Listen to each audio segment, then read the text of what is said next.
समास जो है समझ और आज से मिलकर बना है, इसका अर्थ होता है संक्षेप या संक्षिप्तीकरण या मिलाप। प्रक्रिया संक्षिप्तीकरण होता है किसका? शब्दों का। ठीक है। परिभाषा क्या हो गया? अनेक पदानाम एक पदी भवनम। अनेक पदानाम एक पदी भवनम समास से उच्यते, यानी अनेक पदों के स्थान पर एक पद कर देना ही समास कहलाता है। तो अनेक पद क्या होता है? विग्रह वाक्य। और एक पद क्या होता है? समस्त पद जो होता है वो एक पद होता है, और विग्रह जब कर देते हैं तो वो अनेक पद हो जाता है। परिभाषा है, दो या दो से अधिक पदों के मध्य आए हुए विभक्ति चिन्ह का योजक पदों अवयवों आदि का लोप करना ही समास कहलाता है। जैसे राजा का वेद, राजवेद।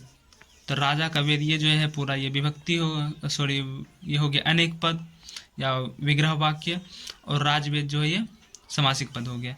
हवन के लिए सामरिकी, तो ये जो है ये सारा विग्रह वाक्य हो गया, और हवन सामरिकी जो है ये समासिक पद हो गया।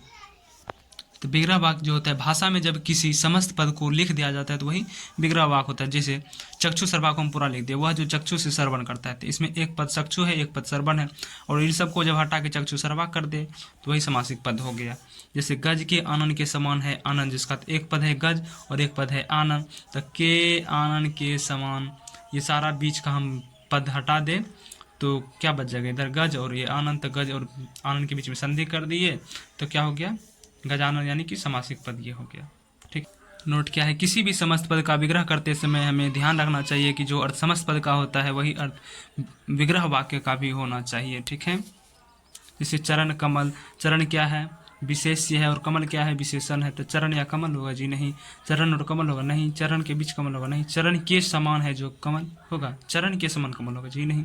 कमल के समान है जो चरण, या चरण जो कि कमल के समान है, ये होगा। ठीक है। अब मृग नयनी के मृग के समान है नयन, जिसके मृग पूरा हिरण के समान है क्या? तो मृग के नयन के समान है जो नयन, वो हो गया मृग नयनी। ठीक है। मृग के नयन के समान है नयन जिसका। नोट, विग्रह वाक्य का जो अर्थ है वही अर्थ समस्त पद का होना चाहिए। विग्रह वाक्य का जो अर्थ है वही अर्थ समस्त पद का होना चाहिए। समस्त पद का जो अर्थ है वही अर्थ विग्रह वाक्य का भी होना चाहिए। यानी सीधा सीधी है कि समासिक पद का जो अर्थ है वही अर्थ विग्रह करने पर भी होना चाहिए, और जो विग्रह वाक्य का अर्थ है वही समासिक पद का भी होना चाहिए। तो समास विग्रह करते समय समस्त पद में आए पदों का पर्यायवाची शब्दों का प्रयोग हम नहीं करते हैं। पर्यायवाची का प्रयोग हम नहीं करते हैं। ठीक है। जैसे पीताम्बर, पीत और अंबर, पीत का अर्थ हो जाता है पीला और अंबर का अर्थ होता है वस्त्र। तो क्या पीला है वस्त्र जो, ये नहीं करना है। पीत है जो अंबर, ऐसा ही लिखना है। तो पीत है जो अंबर कर्मधारय का उदाहरण है। पीत क्या हो गया? विशेषण। अंबर क्या है? विशेष्य। पीत है अंबर जिसके कर दिए तो ये बहुव्रीहि का हो जाएगा, यानी विष्णु। ठीक है। पीताम्बर शब्द में कौन सा समस्या है? तत्पुरुष द्वंद्व कर्मधारय बहुव्रीहि। अगर बहुव्रीहि आ गया तो बहुव्रीहि कर देंगे। अब कोई पीताम्बर, राम नाम का पीताम्बर ओढ़े चला तो क्या भगवान विष्णु को कोई उड़ के चल सकता है? जी नहीं। तो कर्मधारय हो जाएगा। यह नोट पर लिखा है, यदि किसी समस्त पद में एक से अधिक समास हो तथा दूसरा समास बहुव्रीहि हो तो हमें बहुव्रीहि को चुनना चाहिए। यदि किसी समास में एक से अधिक अगर समास हो तो और उसमें बहुव्रीहि भी हो तो हमें बहुव्रीहि को चुनना चाहिए। बहुव्रीहि समास अर्थ प्रधान समास है। बहुव्रीहि समास जो वो अर्थ प्रधान समास है, जबकि अन्य समास जो है वो संरचना प्रधान समास है। तो अर्थ प्रधान का ही महत्व ज़्यादा होता है भाषा में। ठीक है। तो भाषा में अर्थ की मुख्य संरचना गौण है। भाषा में अर्थ ही मुख्य संरचना है, सामान्य गौण है। संरचना जो है वो गौण है, इसलिए बहुव्रीहि को जो हम समासों का राजा कहते हैं। ठीक है। नीलकंठ का, जैसे नीला है कंठ जो, तो कर्मधारय हो गया। और नीला हो कंठ जिसका, अब नीलकंठ में पूछ देगा कि समास कौन सा है, उसमें बहुव्रीहि कर्मधारय दोनों रहेगा तो हम बहुव्रीहि मारेंगे नीलकंठ। ठीक है। जैसे यहाँ ऑप्शन में दिया हुआ है। ठीक। बहुव्रीहि अगर नहीं रहेगा तो कर्मधारय। समासों के भेद कितने हैं? 6। अविभव समास, तत्पुरुष समास, कर्मधारय समास, द्विगु समास, द्वंद्व समास, बहुव्रीहि समास। तत्पुरुष का ही भेद है कर्मधारय और द्विगु। ठीक है। अविभव समास में प्रथम पद प्रधान होता है तथा प्रथम पद उपसर्ग होता है। तत्पुरुष में द्वितीय पद प्रधान होता है प्लस कारक चिन्ह लगा रहता है। कारक चिन्ह जिसमें लगा रहता है वो तत्पुरुष होता है। तत्पुरुष समास ही है इसमें ऐसा है जिसमें कारक चिन्ह होता है। कर्मधारय में विशेषण और विशेष से मिलकर बनता है। कर्मधारय जो बनता है वो विशेषण और विशेष से मिलकर बनता है। और द्विगु जो है पहला पद संख्या होता है तथा दूसरा पद संज्ञा होता है। द्वंद्व में दोनों पद प्रधान होता है, बहुव्रीहि में अन्य पद प्रधान होता है। ठीक है। और पदों की प्रधानता एवं अप्रधानता के आधार पर कितने भेद हैं? 4। तो वही तत्पुरुष के 2 भेद हैं, कर्मधारय और द्विगु, तो दोनों को हटा दो तो वही आ जाएगा। तो जैसे देखो समस्त पद में कम से कम 2 पद होना चाहिए, पूर्व पद और उत्तर पद, इसके बीच में आता है विभक्ति चिन्ह और योजक शब्द और अवयव। जब इनका हम लोप कर देते हैं तब समासिक पद या समस्त पद बनता है। जैसे देखो प्रथम पद और उत्तर पद, जिसका प्रथम पद प्रधान हो वो अव्ययभाव समास, और जिसका प्रथम पद प्रधान हो द्वितीय पद गौण हो तो वो अव्ययभाव समास, और जिसका द्वितीय पद प्रधान हो प्रथम पद गौण हो तो द्वितीय पद जिसका प्रधान हो तत्पुरुष समास।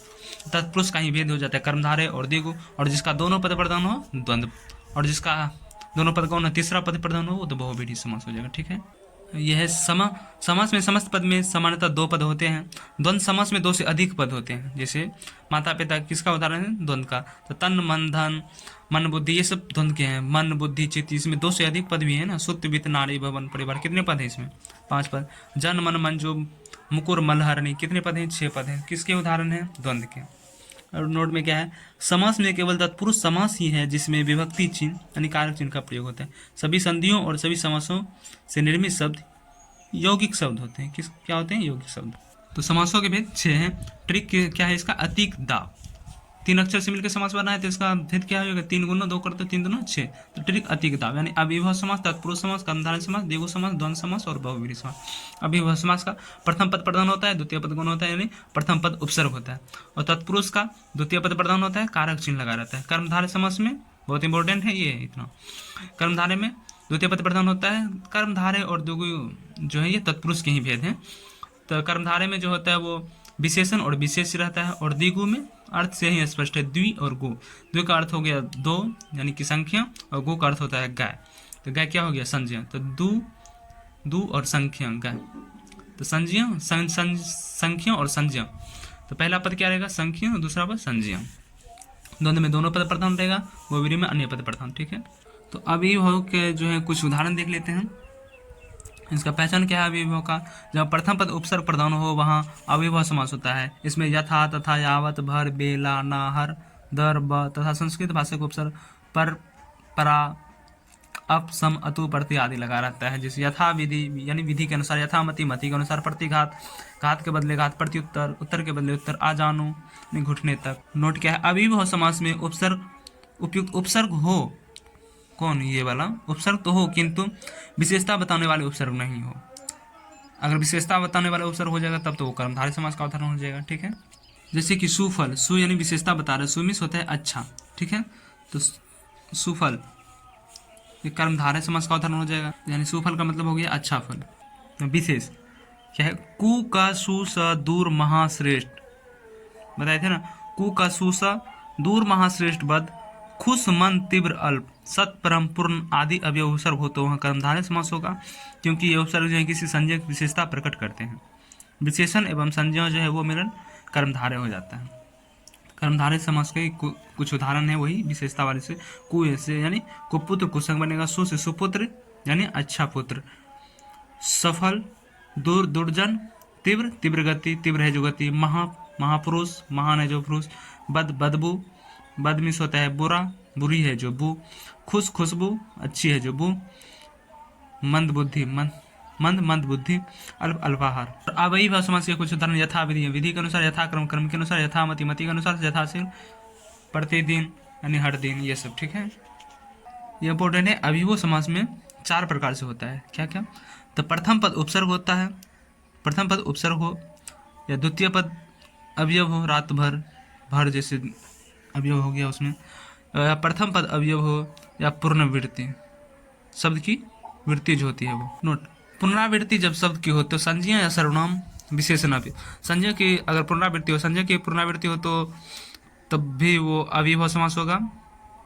संज्ञा सर्वनाम विशेषण की जब पुनरावृत्ति हो तो अव्ययभाव समास होगा, किंतु विशेषण की जब पुनरावृत्ति हो तो वो कर्मधारय समास हो जाएगा। वही लिखा है, किसी संज्ञा सर्वनाम अवयव की पुनरावृत्ति हो तो अव्ययभाव समास होगा, अगर विशेषण शब्द की पुनरावृत्ति हो तो वहाँ कर्मधारय समास होगा। ठीक है, जैसे संज्ञा में घर घर गली गली ये सब तो है, सर्वनाम में किसी ना किसी अवयव वहाँ वहाँ जहाँ जहाँ रात भर, विशेषण छोटे छोटे काले काले। अब तत्पुरुष समास को देखते हैं। तत्पुरुष समास जो है कारक आधारित समास होता है। इसमें द्वितीय पद प्रधान होता है प्लस कारक चिन्ह होता है। कारक लोपे तत्पुरुष, अर्थात एक कारक चिन्ह का लोप करके तत्पुरुष समास बनाया जाता है। इससे कर्ता एवं संबोधन कारक को छोड़कर अन्य सभी कारक कर्म से अधिकरण कारक तक होता है। ठीक है, जिस समास में पूर्व पद गौण हो तथा उत्तर पद प्रधान हो तत्पुरुष समास होता है। तो ये बहुत इंपॉर्टेंट है। समस्त पद और विग्रह कार्योन्मुख, कार्य को उन्मुख, को चिन्ह लगा हुआ है तो को किसका होता है, कर्म का, तो कर्म तत्पुरुष का उदाहरण है। दुग्ध निर्मित, दुग्ध से निर्मित, से किसका है, कर्म तत्पुरुष का, तो कर्म तत्पुरुष का समास है। देशभक्ति, देश के लिए भक्ति, संप्रदान के लिए किसका है, संप्रदान का चिन्ह है। देश निकाल, देश से निकाल, आपादान तत्पुरुष।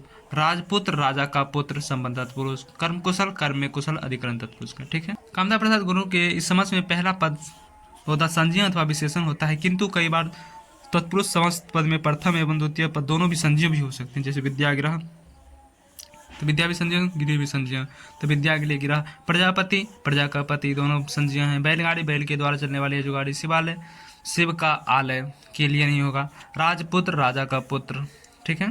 तो संज्ञा एवं क्रिया की मेल से भी बनता है तत्पुरुष। तो देश निकाल, देश संज्ञा है, निकाल क्या है, क्रिया है, तो देश से निकाला कौन सा तत्पुरुष है, देश से निकाला गया है ना, तो आपादान तत्पुरुष हो जाएगा। ग्रामवास, ग्राम को वास, घुड़दौड़। तत्पुरुष समास के वैधिकरण तत्पुरुष और समानाधिकरण तत्पुरुष। वैधिकरण को ही तत्पुरुष समास कहा जाता है और समानाधिकरण को कर्मधारय समास कहा जाता है, ठीक है। तो तत्पुरुष के कितने भेद हैं, 6 भेद हैं। तो तत्पुरुष का कारक समास है, कारक चिन्हों का हो जाता है, 6 भेद होते हैं। इसके कौन कौन है, कर्म तत्पुरुष, कर्म तत्पुरुष, संप्रदान तत्पुरुष, आपादान तत्पुरुष, संबोधन संबंध तत्पुरुष और अधिकरण तत्पुरुष। तो कर्म का चिन्ह होता है को, कर्म का से या के द्वारा, संप्रदान को के लिए, आपादान से अलगाव की स्थिति में, संबंध तत्पुरुष का के की, अधिकरण तत्पुरुष में या पर। तो कर्म तत्पुरुष के कुछ उदाहरण देखते हैं। ये सब तो गत, प्राप्त, अतीत, आगत, आसन, आतुर, आपन, अनुमुख, काढ़, चोर, तोड़कर, सुहाता, मार, धर, फोड़, जनक, गमन, ये सब तो याद करना ही है। विदेशगत, विदेश को गत, ये सब कर्म तत्पुरुष के उदाहरण है, ठीक। विदेश गमन, विदेश को गमन। सुख प्राप्त, सुख को प्राप्त। दिल तोड़, दिल को तोड़ने वाला। अधिकार प्राप्त, अधिकार को प्राप्त। ख्याति प्राप्त, ख्याति को प्राप्त। वन गमन, वन को गमन। कर्म तत्पुरुष से या के द्वारा, जिस समस्त पद को विग्रह करते समय प्रथम या पूर्व पद के साथ से या के द्वारा का प्रयोग होता है वहाँ कर्म तत्पुरुष होता है। पहचान, ये सब रचित, लिखित, किरित, पीड़ित, आकुल, आतुर, ये सब है। नोट, से और के द्वारा का प्रयोग कैसे होगा। से जो है निर्जीव में होता है और के द्वारा सजीव के लिए होता है। जैसे बिहारी रचित, तो बिहारी से रचित नहीं होगा, बिहारी के द्वारा रचित होगा, ठीक है, क्योंकि बिहारी क्या है, सजीव है। दुग्ध निर्मित, दुग्ध क्या है, निर्जीव है, तो दुग्ध निर्मित को कैसे करेंगे, दुग्ध से निर्मित करेंगे, ना कि दुग्ध के द्वारा निर्मित, ठीक है। ऋण ग्रस्त, ऋण क्या है, निर्जीव है, तो ऋण से ग्रस्त होगा, ऋण के द्वारा ग्रस्त हो, तो ऋण से ग्रस्त होगा, चूंकि ऋण निर्जीव है तो से लगेगा। जलपूर्ण, जल के द्वारा पूर्ण होगा, जल से पूर्ण है, जल निर्जीव है तो जल से पूर्ण होगा, ठीक है। संप्रदान तत्पुरुष को या के लिए, दान के लिए इसका प्रयोग होता है। संप्रम और दान, दान लगा हुआ है ना, तो संप्रदान, सम प्लस पूरी तरह से दान देना, पूरी तरह से दे देना, हवाले कर देना, उपहार, भेंट आदि के, ठीक है। पहचान, इसमें जब शाला, भवन, पहचान क्या है इसका, शाला, भवन, सभा, अर्पण, आलय, आश्रम, बलि, मंडप आदि जब आ जाए। तो गौशाला, गौ के लिए शाला। पाठशाला, पाठ के लिए शाला। प्रयोगशाला, प्रयोग के लिए शाला। हिमालय, हिम से निर्मित है जो आलय, मध्यम पद लोपी भी है ये।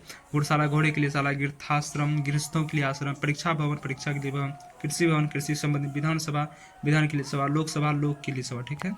आपादान तत्पुरुष से अलगाव की स्थिति में, अर्थात दूर करना, हटाना। समस्त पद में आए प्रथम पद के साथ से का प्रयोग किया जाता है एवं उसका भाव अलग होने की स्थिति में हो।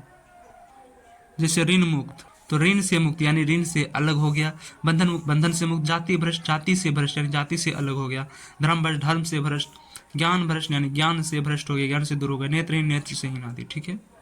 संबंध तत्पुरुष काके की अर्थ संयोग, मिलाप, रिश्ता, वो ठीक ना। संबंध में उदाहरण, राजपुत्र, राजा का पुत्र, संबंध है, राजा से पुत्र का संबंध है। जगत पिता, जगत का पिता, जगत और पिता में संबंध है। सीतापति, सीता और पति में संबंध है, तो सीता का पति।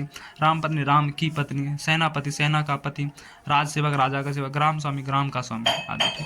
अधिकरण तत्पुरुष में, पे या पर, अर्थ इसका होता है प्रधान स्थान पर रखना या आधार या आशय, ठीक है। पहचान तो इसका आप लोग पढ़ लिए होंगे, तो उदाहरण कुछ लिख देते हैं। वृक्षारूढ़ यानी वृक्ष पर आरूढ़। अश्वारूढ़, अश्व पर आरूढ़। पर्वतारोहण, पर्वत पर आरोहण। स्वकेंद्रित, स्वयं पर केंद्रित। आत्मग्न, आत्मीमग्न। सुखमग्न, सुख में मग्न। कवि शिरोमणि, कवियों में शिरोमणि, कवियों में उच्च जो। व्याकरणनिष्ठ, व्याकरण में निष्ठ। कर्मनिष्ठ, कर्म में निष्ठ आदि। समासों के भेद ये तो पहले समझा चुके हैं, इसको अच्छे से एक बार देख लेना वीडियो में, ठीक है। तो इसे शॉर्ट में एक बार देख लेते हैं। आलोक पद जो होता है, आलोक तत्पुरुष समास, जहाँ पर कि विभक्ति चिन्ह छिपती नहीं है, विभक्ति चिन्ह का लोप नहीं होता है, दिख जाता है, वही आलोक तत्पुरुष हुआ। और उपपद, तो उपपद जो होता है भाषा में जिसका स्वतंत्र रूप से प्रयोग नहीं होता है वही उपपद होता है। जैसे ख, ग, तो ग का अर्थ होता है गमन, चूंकि ग सिर्फ अकेले रहेगा तो उसका हम अर्थ नहीं करते थे। नए तत्पुरुष, तो नए तत्पुरुष होता है जिसका प्रथम पद जो है नकारात्मक का भाव उत्पन्न करे। मध्यम पद लोपी, इसमें बीच मध्यम पद को लोप कर देते हैं, यानी कि बीच वाला पद को लोप कर देते हैं, वही मध्यम पद लोपी हो जाता है। ठीक है, तो अब कर्मधारय समास को देखते हैं। कर्मधारय यानी विशेषण और विशेष से मिलकर कर्मधारय बनता है। कर्मधारय में जो है विशेषण प्लस विशेष्य होता है। विशेषण को उपमान कहते हैं, विशेष को उपमेय, यानी विशेष को हम संजय भी कहते हैं। ठीक है, तो कर्मधारय में जो है विशेषण और विशेष से मिलकर बनता है। विशेषण और विशेष के बीच में है जो लगा रहता है। विशेषण और विशेष के बीच में है जो लगा रहता है। तो समस्त पद में लिंग का निर्धारण उत्तर पद के आधार पर किया जाता है। समस्त पद में अगर लिंग का निर्धारण करना है तो हमें उत्तर पद के आधार पर करता है। विशेष का जो लिंग वचन होता है, विशेषण का भी वही लिंग वचन होना चाहिए। समानाधिकरण तत्पुरुष का ही दूसरा नाम कर्मधारित समास होता है। जैसे नील गगन है, तो इसमें गगन क्या है, उत्तर पद है, और नील क्या है, ये पूर्व पद है। तो उत्तर पद के ही आधार पर जो है वो लिंग निर्धारण होता है। तो गगन क्या है, विशेष्य है, और लिंग क्या है, विशेषण है। तो गगन पुल्लिंग है। ठीक है, तो इसी के अनुसार नील का भी लिंग निर्धारण होगा। तो नील तो पुल्लिंग है, तो इसका नीला है जो गगन। ठीक है, और नील गाय, गाय क्या है, उत्तर पद है, और नील क्या है, पूर्व पद है। गाय क्या है, विशेष्य है, और नील जो है विशेषण है। तो गाय क्या है, स्त्रीलिंग है, तो इसी के अनुसार इसका भी पूर्व पद का लिंग निर्धारण होता है। नीला है जो गाय नहीं होगा, ये हो जाएगा नीली है जो गाय। क्या, नीली है जो गाय। महासमुद्र, यानी यहाँ कहा है ना कि विशेष का जो लिंग वचन होगा, विशेषण का भी वही लिंग वचन होगा। ठीक है, समस्त पद में लिंग का निर्धारण जो है उत्तर पद के आधार पर करते हैं। ठीक है, तब महासमुद्र, समुद्र क्या है, विशेष्य है, महा क्या है, विशेषण है। तो समुद्र क्या है, पुल्लिंग है कि स्त्रीलिंग, पुल्लिंग है। तो महान है, महा का महान है जो समुद्र। अब महानदी, नदी क्या है, स्त्रीलिंग है, विशेष्य है। तो महान है जो नदी नहीं होगा, महा का स्त्रीलिंग होता है महती, महती है जो नदी। महाराजा, महान है जो राजा, महा राजा पुल्लिंग है, तो महा का महान है जो राजा। महारानी, रानी स्त्रीलिंग है, तो महा का हो जाएगा महती, महती है जो रानी। तो व्याकरणों के मत में, अब आगे देखते हैं, व्याकरणों के मत में यह समानाधिकरण तत्पुरुष है, क्योंकि इस समास के में विग्रह में दोनों पदों के साथ एक ही कर्ता कारक विभक्ति आती है। क्या, एक ही कर्ता कारक विभक्ति। इस समास में एक पद विशेषण होता है, इस समास में जो है एक पद विशेषण होता है और दूसरा पद विशेष्य होता है। बात सही है, इसी को उपमेय उपमान भी कहा जाता है। ठीक, चंद्रवदन, वदन क्या है, उपमेय है, चंद्र क्या है, उपमान है। तो उपमान को विशेषण कहा जाता है, उपमेय को विशेष कहा जाता है। तो चंद्रमा के समान है जो वदन। कमलाक्ष, कमल है विशेषण, अक्षी है उपमेय यानी कि विशेष्य। कमल के समान है जो अक्षी। और कुछ विशेष, कु क सु स दूर महाश्रेष्ठ बद खुश मन तीव्र अल्प सत परम परुण आदि उपसर्ग युक्त समस्त पदों में कर्मधारय समास होता है। ये सब उपसर्ग में जो है कर्मधारय समास होता है। क्यों, क्योंकि ये विशेषतावाची उपसर्ग है, क्योंकि ये विशेषतावाची उपसर्ग हैं। उदाहरण के लिए जैसे सुफल, सु यानी कि अच्छा है जो फल, सु है जो फल। सुदर्शन, सु है जो दर्शन यानी अच्छा है जो दर्शन। कुमति, कु है जो मति यानी बुरी है जो मति। कुमित्र, कु है जो मित्र यानी बुरा है जो मित्र। कुपुत्र, कु है जो पुत्र यानी बुरा है जो पुत्र। सुपुत्र, सु है जो पुत्र। सुपुत्री, सु है जो पुत्री। सुकन्या, सु है जो कन्या। काजल, का है जो जल, काम से बुरा।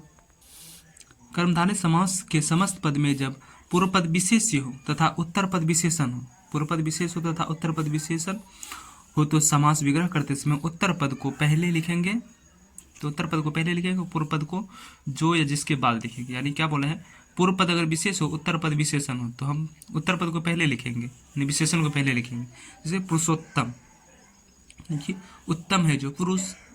इसके पहले एक दो उदाहरण पीछे वाला देख लेते हैं। ठीक है, उन्नत वृक्ष, उन्नत है जो वृक्ष। उन्नत है जीव, उन्नत है जो जीव। लघुत्तर, लघु है जो उत्तर। लघु उद्योग, लघु है जो उद्योग। अंधविश्वास, अंधा है जो विश्वास। अंधभक्त, अंधा है जो भक्त। पूर्णवितार, पूर्ण है जो अवतार। सूर्यमुखी, सूर्य के समान है जिसका मुख। भ्रष्टाचार, भ्रष्ट है जो आचार। ठीक है, बोला है कि विशेष अगर उत्तर पद विशेषण हो तो पहले विशेषण को हम लिखेंगे। जैसे पुरुषोत्तम, उत्तम क्या है, विशेषण है, और पुरुष क्या है, विशेष्य है, तो उत्तम को पहले लिखना है। तो उत्तम है जो पुरुष, पुरुष है जो उत्तम, ये भी लिख सकते हैं, लेकिन सर्वमान्य क्या होगा, ये होगा। यानी क्या बोला है कि पहले विशेषण को पहले लिखेंगे, विशेषण को पहले लिखना है, उसके बाद विशेष को। श्याम सुंदर, सुंदर है जो श्याम, सुंदर है जो श्याम। प्रभु दयालु, दयालु है जो प्रभु। नरोत्तम, उत्तम है जो नर। राम कृपाल, कृपाल है जो राम। विशेषणो भयपद, जब किसी समासिक पद में विशेष से विशेष संबंध ना होकर दोनों विशेषण ही आ जाए। विशेषणो भद, विशेषण उभय यानी कि जब दोनों विशेषण ही आ जाए। शीतोष्ण, शीत भी विशेषण, उष्ण भी विशेषण है। तो शीत है जो, उष्ण है जो, चूंकि यहाँ दोनों जो है विशेषण है और यहाँ दोनों पद प्रधान भी हो सकते हैं। चूंकि यहाँ शीत और उष्ण विलोम शब्द भी है तो यह वैकल्पिक द्वंद्व का भी उदाहरण होगा। देवर्षि, देव और ऋषि, देव भी विशेषण, ऋषि भी विशेषण। देव है जो ऋषि है। मोटा ताजा, मोटा भी विशेषण, ताजा भी विशेषण। मोटा है जो ताजा है। सीधा सादा, सीधा है जो साधा है। हृष्ट पुष्ट, हृष्ट है जो पुष्ट है। ठीक है। विशेष्य पूर्वपद कर्मधारय, ऐसे समासिक पदों में पूर्वपद विशेष्य होगा। पहला विशेष्य होगा। मदन, मनोहर। मदन क्या है? विशेष्य है। मनोहर क्या है? विशेष। तो मनोहर है जो मदन, मनोहर है, पहले विशेषण को ले लिए। मनोहर है जो मदन, मदन है जो मनोहर, ये भी ठीक होगा, लेकिन पहले विशेषण को लिखते हैं। मनोहर है जो मदन। ठीक। विंध्य पर्वत, तो पर्वत विशेषण है, विंध्य क्या है? विशेष्य है। तो पर्वत है जो विंध्य या विंध्य नाम का है जो पर्वत। कुमार, शर्मन, शर्मना की हुई शर्मना, शर्मना जो कि संन्यास की हुई शर्मना। अब उपमेय उपमान समास। पंडित कामता प्रसाद ने गुरु उपमान वाचक कर्मधारय के 4 उपभेद माना है। कौन कौन से? उपमान पूर्व पद, उपमानोत्तर और अवधारणा पूर्वक कर्मधारय और अवधारणोत्तर कर्मधारय।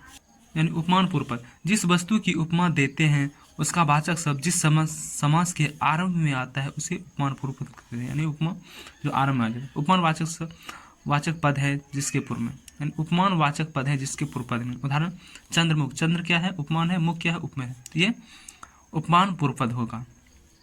चंद्र के समान है जो मुख, या चंद्र के सदृश है जो मुख। ठीक है। घन श्याम, घन क्या है? उपमान है। श्याम क्या है? उपमेय है।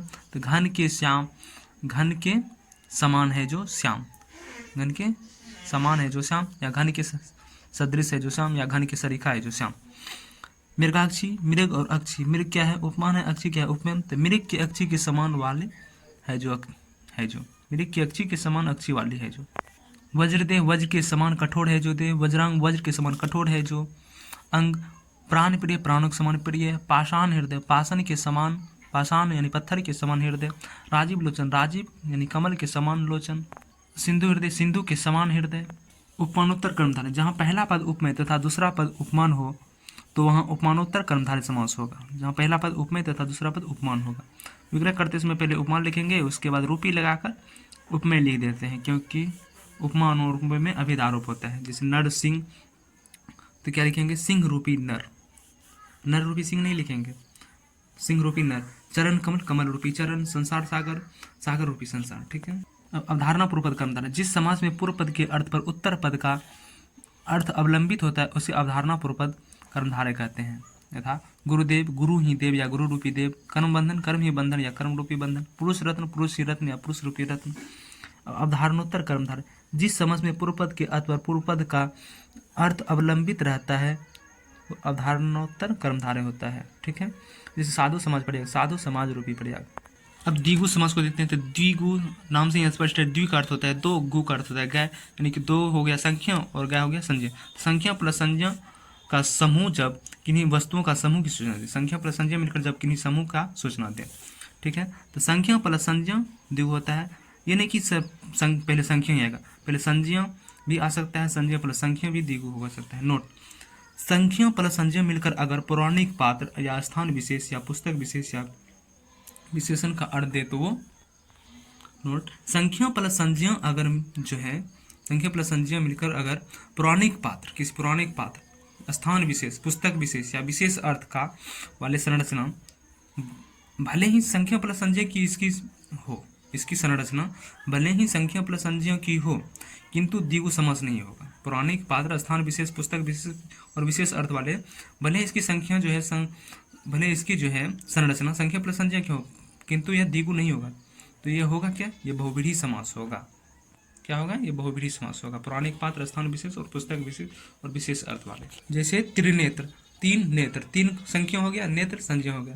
तो तीन संख्या है, नेत्र संज्ञा है, तो इसकी संरचना तो है द्विगु की, संख्या प्लस संज्ञा, लेकिन ये द्विगु समास नहीं है। तीन है नेत्र जिसके, वो बहुव्रीहि के हो गए, भगवान शंकर का उदाहरण। चतुर्भुज, चार भुजा, तो चार संख्या हो गया, भुजा संज्ञा हो गया, तो इसकी जो है संरचना तो द्विगु है, किंतु ये द्विगु समास के उदाहरण नहीं है। 4 हैं भुजा जिसके बहुविधि के हो गए भगवान विष्णु के। सप्त ऋषि 7 ऋषि विशेष हैं। जो चौराहा 4 राहों का समूह या 4 हो राह जहाँ, ये द्विगु का होगा। किसी भी 4 रास्ते को हम चौराहा कह सकते हैं जहाँ पे 4 रास्ता हो। अष्टाध्यायी, और किसी भी 8 अध्याय वाली पुस्तक को हम अष्टाध्यायी नहीं कह सकते हैं।